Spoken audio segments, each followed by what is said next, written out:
Hello viewers, আসসালামু আলাইকুম।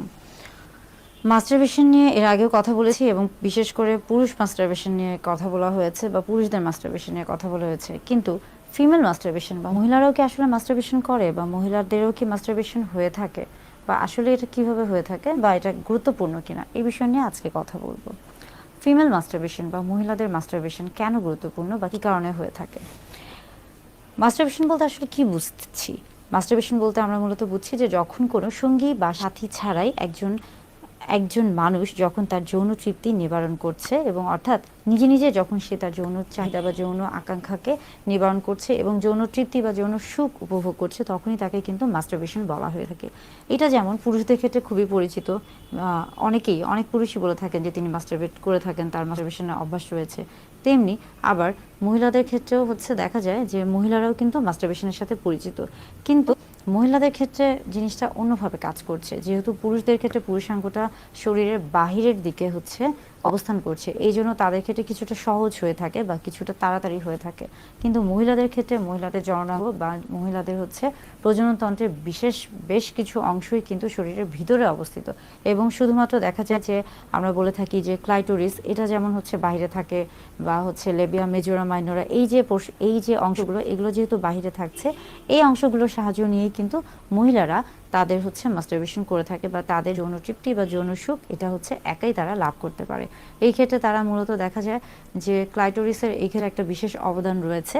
এবং অনেক সময় অনেকে বলে থাকেন যে আসলে যে সকল মহিলারা মাস্টারবেশন করে থাকে তারা আসলে হয়তো বা ভালো না, বা তাদের আসলে কোনো সমস্যা রয়েছে। মানে আমাদের চারিপাশে এই ধরনের কিছু কথা শোনা যায়, বা বেশ কিছু আমরা বলে থাকি যে কুসংস্কার রয়েছে।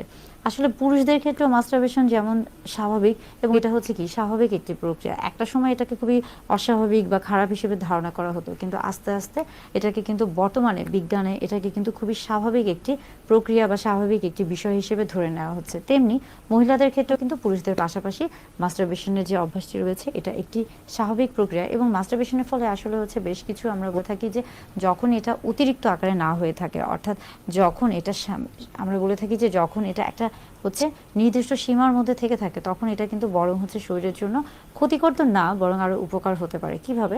দেখা যায় যে মাস্টারবেশনের ফলে আপনার মানসিক দিক থেকে আপনি যেমন একটু রিল্যাক্স ফিল করে থাকেন, তেমনি শারীরিক দিক থেকেও আপনি কিন্তু একটা উত্তেজনা বা আপনার এই যে একটা স্ট্রেস ছিল বা বিষাদগ্রস্ততা ছিল, এটা অনেক সময় মাস্টারবেশনের ফলে কিন্তু কেটে যায়। এবং শরীরটা অনেক ক্ষেত্রে দেখা যায় যে আগে যে একটা ক্লান্তি ভাব ছিল বা একটা অস্বস্তিকর ভাব ছিল, সেই জায়গা থেকে একটা অন্যরকম একটা ভালো লাগা বা একটা রিল্যাক্স বা একটা রেস্ট, এই যে বিষয়গুলি এগুলো কাজ করে থাকে।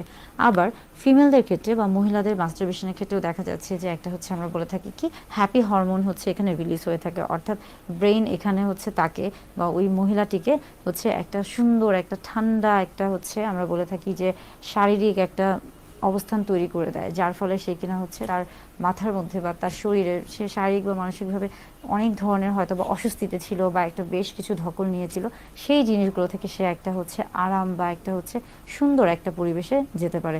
তার বা আমরা বলে থাকি যে বিশ্রামের যে প্রয়োজন রয়েছে, এই প্রত্যেকটা বিষয়ে কিন্তু আসলে জরুরি। বিশেষ করে মাস্টারবেশন হলে বা মাস্টারবেশন যদি কেউ করে থাকে এবং সেটা যদি অতিরিক্ত আকারে না হয়ে থাকে বা সেটা যদি একটা নির্দিষ্ট সীমার মধ্যে থেকে থাকে, সেই ক্ষেত্রে এটা কিন্তু অনেক ক্ষেত্রেই ভালো।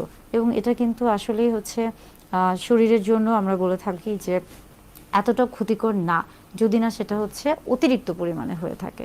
তাই পুরুষদের পাশাপাশি মহিলারাও মাস্টারবেশন করে থাকে, এবং এটা খুবই স্বাভাবিক একটি প্রক্রিয়া।